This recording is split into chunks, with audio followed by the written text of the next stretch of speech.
বিসমিল্লাহির আসসালামু আলাইকুম প্রিয় শিক্ষার্থী বন্ধুরা, তোমরা কেমন আছো? আশা রাখি মহামারী করোনাতে স্বাস্থ্যবিধি মেনে তোমরা সবাই বাসায় ভালো আছো। আমি আল্লাহর রহমতে ভালো আছি। আমি মোহাম্মদ তৌহিদুল ইসলাম, সহকারী শিক্ষক, গণিত উচ্চ বিদ্যালয়। আজকে তোমাদের উচ্চ বিদ্যালয় কর্তৃক আয়োজিত এই অনলাইন ক্লাসে স্বাগতম। দীর্ঘদিন ক্লাস বন্ধ থাকার পর আমরা আবার শুরু করলাম অনলাইন ক্লাসে। আজকে প্রিয় শিক্ষার্থী বন্ধুরা, আজকে আমি তোমাদের নবম শ্রেণীর সেট সম্পর্কে কিছু আলোচনা করব।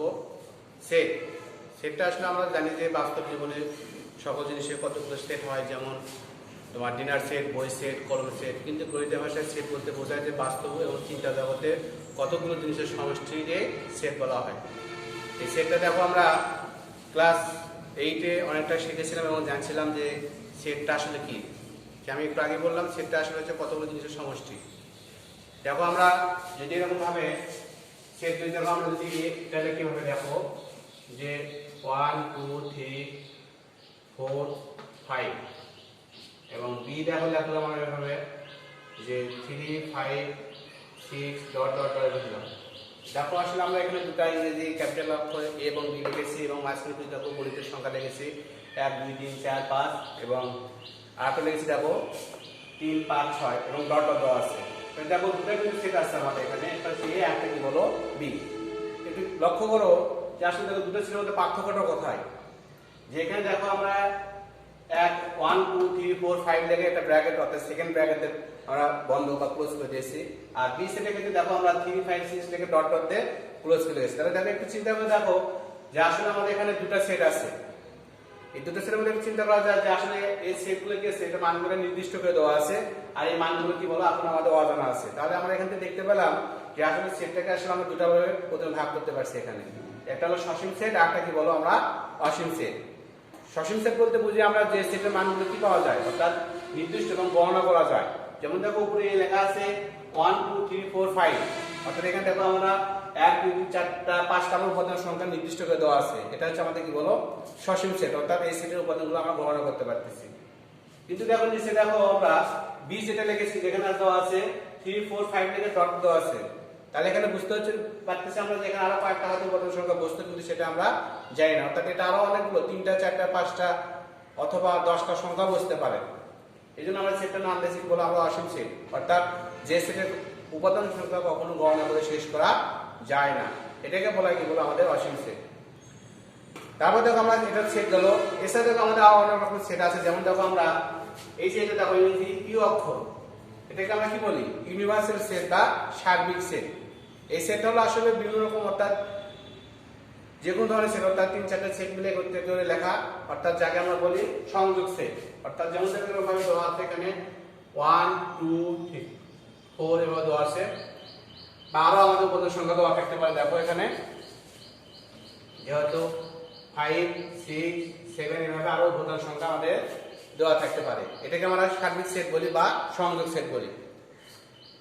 এরপর দেখো আমরা এই যে এন এর মতন দেখতে, এটাকে আমরা কি বলি, এটা হচ্ছে কি বলতো আমাদের এই সেটের নাম কি, এটা এই সেটের নাম হচ্ছে কমন সেট, যাকে বলি আমরা ইন্টারজেকশন বা কমন সেট। এই সেটের কাজ হলো এক বা একাধিক সেটের মধ্যে যে সাধারণ উপাদানগুলো মিল থাকবে সেগুলোকে আমরা একত্রিত করে লেখা। এটাকে আমরা বলি আমরা হচ্ছে কমন সেট বা দেখো ইন্টারসেকশন বলা হয়। এরপর দেখো আমরা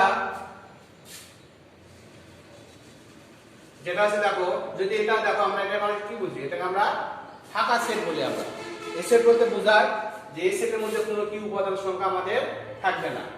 এটাকে আমরা এভাবে লিখতে পারি অথবা আমরা এভাবেও লিখতে পারি। এটা আমরা বুঝতে পারলাম যে আসলে যে সেটের কি থাকে না, কোনো উপাদান থাকে না, অর্থাৎ যে সেটের কোনো উপাদান সংখ্যাগুলো থাকে না, সেটাকে আমরা কি বলি ফাঁকা সেট বা শূন্য সেট বলি আমরা। এরপর দেখো আমরা যে এটা দেখো এটা দেওয়া আছে অথবা এরকম ভাবে দেওয়া আছে, এটা অর্থটা কি, এটা অর্থ হলো বলো পূরক সেট বা কমপ্লিমেন্ট সেট। এটাকে আমরা এভাবে লিখতে পারি এ অফ সি লিখতে পারি, অথবা দেখো বি অফ কি বলো সিও লিখতে পারি, অর্থাৎ বি অফ কমপ্লিমেন্ট সেট। এই সেটের কাজ হলো কি বলতো যে আমরা সার্বিক সেট দেওয়া থাকবে, সেখান থেকে এই যে এ অথবা বি যে উপাদানগুলো দেওয়া থাকবে সেই সেটগুলো আমরা সংখ্যাগুলো কি বলো আমরা বা উপাদানগুলো বাদ যাবে, বাদ দিয়ে যে নতুন সেটটা গঠন হবে এটাকে আমরা বলবো কি বলবো আমরা পূরক সেট বা কমপ্লিমেন্ট সেট বলবো। আর এই সেটকে আমরা আসলে দেখো দুটো পদ্ধতিতে প্রকাশ করতে পারি, একটা হচ্ছে গঠন পদ্ধতি আর একটা কি বলো আমরা তালিকা পদ্ধতি। গঠনটা হচ্ছে আসলে এরকম যে আমাদের কতগুলো সংখ্যা সংকেত দেওয়া থাকবে, সেখান থেকে সেটটাকে আমরা গঠন মানে অর্থাৎ বিল আকারে অর্থাৎ তাকে সাজিয়ে লিখতে পারবো আমরা। আর সাধারণ সেটটাকে কি করবো, আমরা তালিকা অর্থাৎ সেটা সংখ্যা আকারে লিখবো। এটা হচ্ছে আমাদের তালিকা পদ্ধতি। যেমন দেখো এরকম ভাবে আমরা যদি দেখি আমরা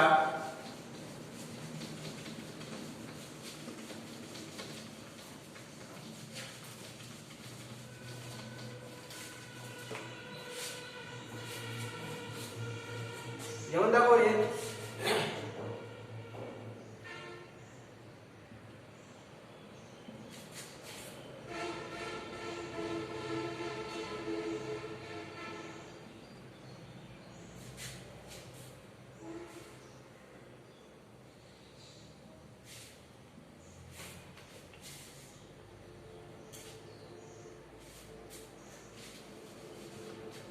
দেখো আমরা একটা সেট লিখেছি। দেখো যে বলা আছে যে s belongs to n such that x square greater than 9 এবং কি বলে x square less than কত বলে 130। এটা হচ্ছে আমাদেরকে বলো একটা গঠন পদ্ধতি সেট দেওয়া আছে, এটাকে আমরা তালিকা পদ্ধতিতে প্রকাশ করব।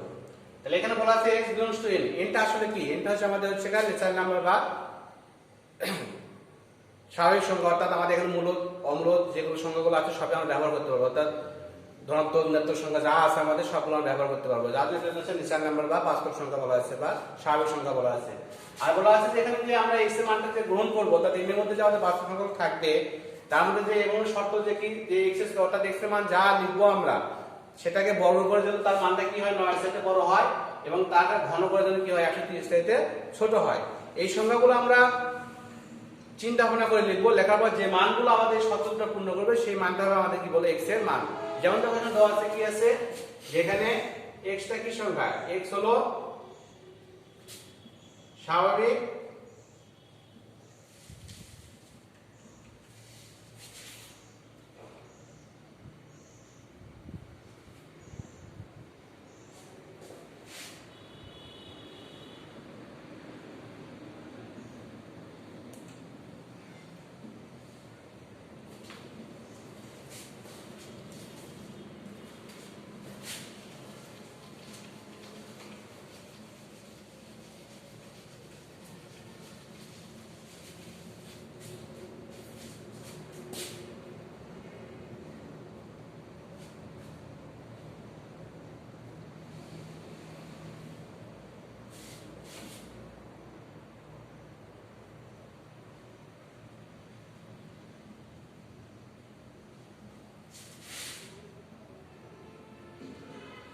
যখন আমরা এখানে একটা ভাষা ব্যবহার করলাম, সেটা কি যে আমরা জিনিসটাকে বুঝাই দিলাম কিভাবে যে x টা হলো কি বলো আমাদের এখানে x টা হলো আমাদের হচ্ছে এখানে কি স্বাভাবিক সংখ্যা এবং কি x স্কয়ারের মানটা কি হবে 9 চাইতে বড় হবে এবং x স্কয়ারের মানটা কি বলো 130 চাইতে ছোট হবে। এই কথাটা আমরা লিখলাম। এখন আমরা ওটাকে সাজিয়ে লিখবো এভাবে। দেখো যে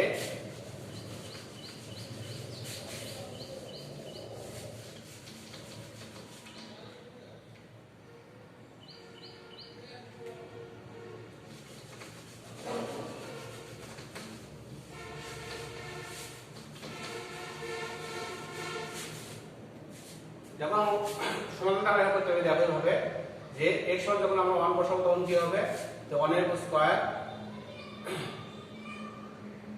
গ্রেটার কত 9, দেখো এটা কি একটু 1 লেস দ্যান ইকুয়াল 9 এবং কি আছে দেখো এখানে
প্রিয় শিক্ষার্থী বন্ধু, দেখো আমরা এখানে x এর কয়টা মান বসাচ্ছি। দেখো আমরা কত বসেছি, কত বলো আমরা 1 বসালাম, তাহলে 1 ইউজ করা গেল কত 1 আর 1 কিন্তু আমরা নয় চাইতে কি বলো বড় নয়, তাহলে এখানে মাঝখানে কেটে দিয়েছি ইজ নট। আর এখানে দেখো 1 এর উপর ক্লিক করলে কত 1 লেস দেন কত 130, 1 কিন্তু 130 চাইতে কি বলো ছোট। এজন্য আমরা সাইড নোটে লিখে দিয়েছি। দেখো এটা কি বলো আমরা যে এখানে সাইনটা আমরা লিখে দিয়েছি এভাবে, যেটা প্রথমটা হচ্ছে আমাদের গ্রহণযোগ্য নয়। এরপর দেখো এক্স এর মান 2 বসাইছি, তাহলে 2 দোকানে কত হলো 4, 4 কি 9 এর সাথে বড় না, 4 9 এর সাথে বড় না, দাদু এটা কি বলো ইজ নট দেওয়া আছে, গ্রহণযোগ্য নয়। দেখো 2 এর ক্লিক করলে কত বলো 8 হয়, 8 কিন্তু 130 এর সাথে ছোট, তাহলে আমরা দেখা যাচ্ছে যে এই শর্তটা পূর্ণ করতেছে, এই শর্তটা পূর্ণ করতেছে না, দাদু এটা লিখেছে আমরা গ্রহণযোগ্য নয়। এরপর দেখো আমরা x এর মান 3 বসাই, দেখো 3 এর স্কয়ার করলে কত হয়, দেখো 3 3 কে 9, 9 কিন্তু 9 এর থেকে বড় না সমান, যার জন্য এটা গ্রহণযোগ্য নয়। এবং দেখো এখানে কি লেখা আছে, দেখো 3 এর উপর ক্লিক করলে কত হয়, দেখো 27 হয়, 27 কিন্তু দেখো আমাদের কি আছে 130 এর থেকে বলো আমাদের ছোট, এই শর্তটা কি বলো পূর্ণ হয়েছে, কিন্তু আমাদের এই শর্তটা পূর্ণ হয়নি, যার জন্য এটা কি বলো আমাদের গ্রহণযোগ্য নয়। এখানে দেখো আমরা x এর মান কত বসাই 4 বসাই, দেখো 4 এর কত বলো 16 কিন্তু 9 এর সাথে কি বলো বড়, আর 4 এর কি বলো কত বলো 64 হয়, 64 কিন্তু 130 এর সাথে কি বলো ছোট, তাহলে এখানে আমাদের এই শর্তটা পূর্ণ হচ্ছে, এই শর্তটা পূর্ণ হচ্ছে, এজন্য আমাদের এখানে গ্রহণযোগ্য। এরপর দেখে যে আসলে আমরা আরো কয়েকটা মান বসাই, দেখব যে আসলে আমরা এই মানগুলো কোনটা গ্রহণযোগ্য হয় কোনটা গ্রহণযোগ্য হয় না, সেই মানগুলো আমরা একটু বসাবো। দেখো এরপর দেখো আমরা উপরে একটু খেয়াল করে দেখি এখানে। এরপর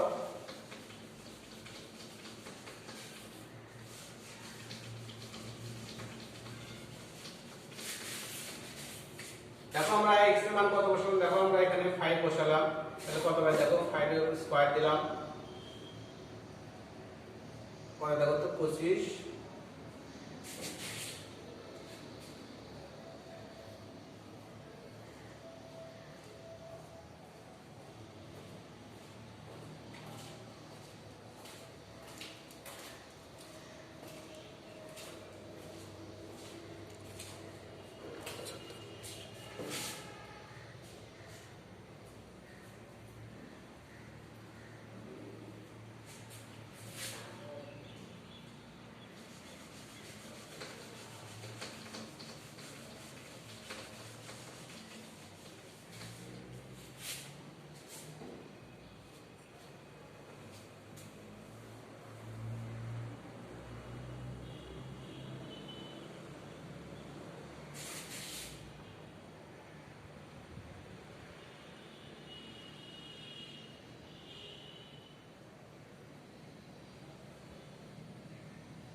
দেখো এবার আমরা x মান 5 বসালাম, তাহলে 5 5 কত বলো 25 হয়, 25 কিন্তু আর সাথে বড়, এটা ঠিক আছে।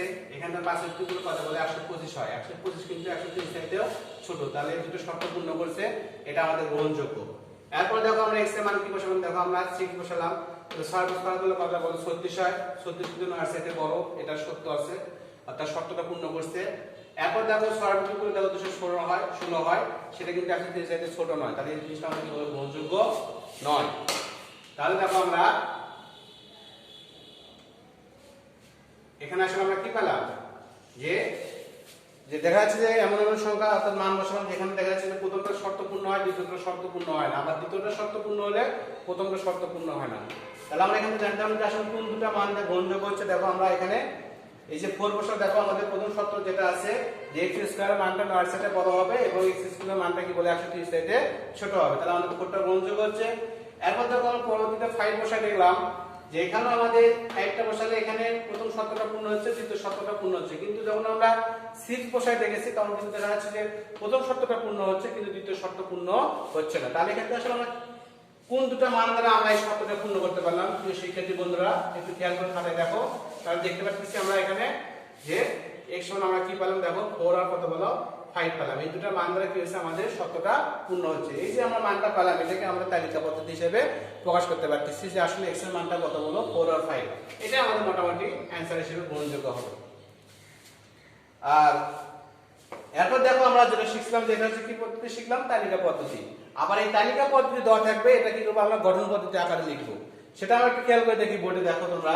আমি একটা সমস্যা উঠে খাতে বোর্ডে লিখছি তোমরা দেখো খেয়াল করো সবাই।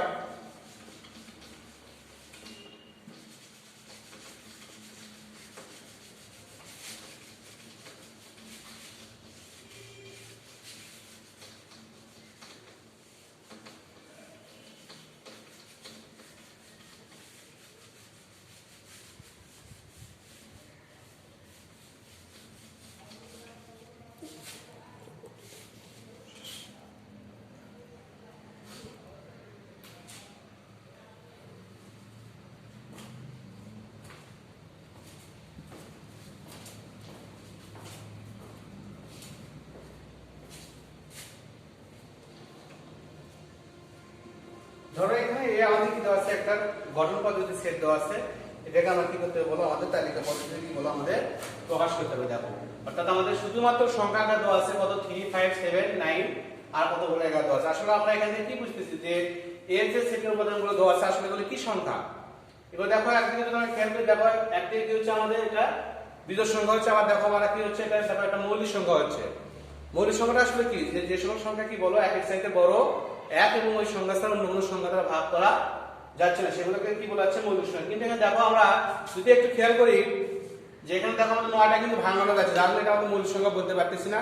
আসলে দেখো 3 5 7 9 11 যদি 9টা আমাদের এখানে না থাকতো তাহলে বুঝতে পারতাম যে এটা আমাদের মৌলিক সংখ্যা সবগুলো হতো। কিন্তু 9 আছে বিধায় 9কে দেখো আমরা 1 এবং 3 দ্বারা ভাগ করা যাবে যার ফলে এটা আমাদের মৌলিক সংখ্যা হলো না। আর বাদ বাকি যে সংখ্যাগুলো আছে দেখো 3 5 7 11 এগুলো শুধুমাত্র এক এবং ওই সংখ্যা ছাড়া অন্য কোনো সংখ্যা দ্বারা ভাগ করা যাচ্ছে না যার জন্য এগুলো কি সংখ্যা ধরে নেব আমরা যে সবগুলো সংখ্যা কি বলে বিজোড় সংখ্যা। দেখো তাহলে আমরা একটা লিখি আমরা যদি আমরা ধরে নিই দেখো যদি আমরা x যদি আমরা মনে করি ধরি যে x সমান কি লিখব আমরা দেখো 3 5 7 কি বলো 9। তাহলে আমরা কি লিখব যে এখানে কি বলো আসলে এভাবে লিখতে হবে যেখানে x কি বলো স্বাভাবিক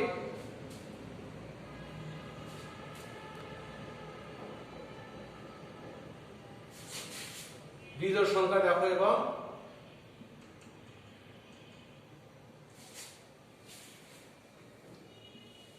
x এর মান কি বলো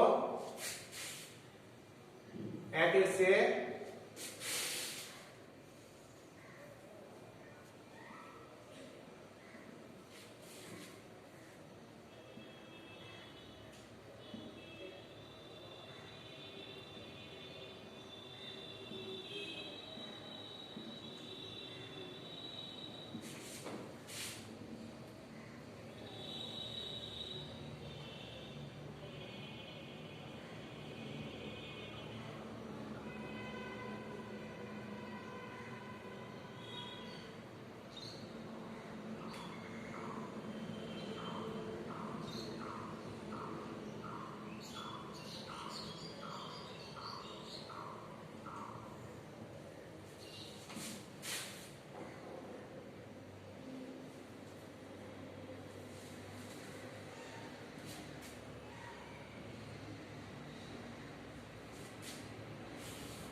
যখন আমরা কি লিখলাম ভাষা লিখলাম যে সেটা কি লিখলাম x বিজোড় সাইডের কি বলে x হচ্ছে কি বলো বিজোড় সংখ্যা এবং x এর মান যেহেতু এটা 3 বিজোড় সংখ্যা আছে তাহলে আর পরবর্তী বিজোড় সংখ্যাটা কি হবে 1 হবে।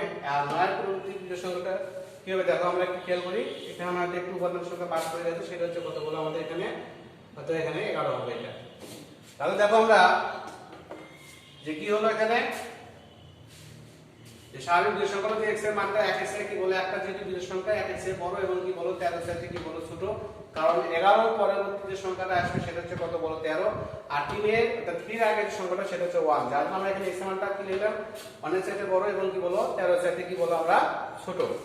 এটা হলো আমাদের হচ্ছে গঠন পদ্ধতি সেটা হচ্ছে প্রকাশ করার পদ্ধতি, তালিকা পদ্ধতি থেকে। তা এখন আমরা দেখো একটু পুরো ক্লাস আলোচনা ফিরে যায়, যেটা আমরা প্রথমে আলোচনা করছিলাম যে আসলে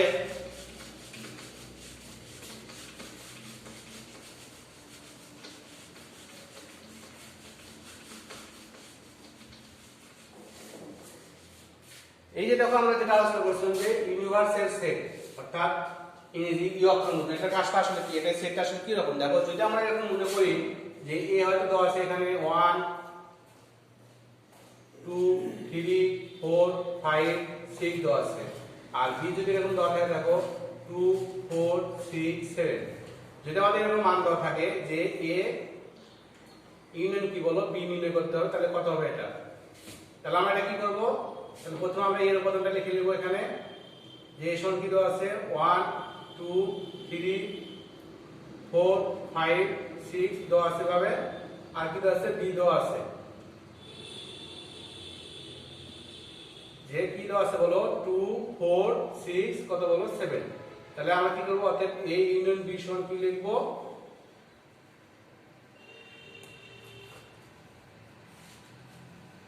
লিখবো এবার দেখো আমরা যে 1 2 3 4 5 ইউনিয়ন দাও কি লিখবো আমরা 2 4 6 7। আমরা আগে আলোচনা করেছিলাম যে আমরা যে এই যে ইউনিয়ন বা ইউনিভার্সাল সেট এর কাজ হলো দুটো সেটকে একত্রিত করে লেখা, যে এর মধ্যে মিল অমিল যা থাকবে সবগুলো উপাদানগুলো একত্রিত করে লেখা। এটা দেখো আমরা কি লিখবো, তাহলে আমরা 1 2 3 4 5 6 7। এই যে দেখো আমরা কি করলাম, দুটো সেটকে একত্রিত করে লিখলাম। এটা হচ্ছে আমাদের হচ্ছে ইউনিভার্সাল সেট হচ্ছে মূল কাঠামো বা মূল ভিত্তি, যেটা আমরা এর কাজটা হবে কি বলো যে দুটো সেটকে একত্রিত লেখার মিল থাকবে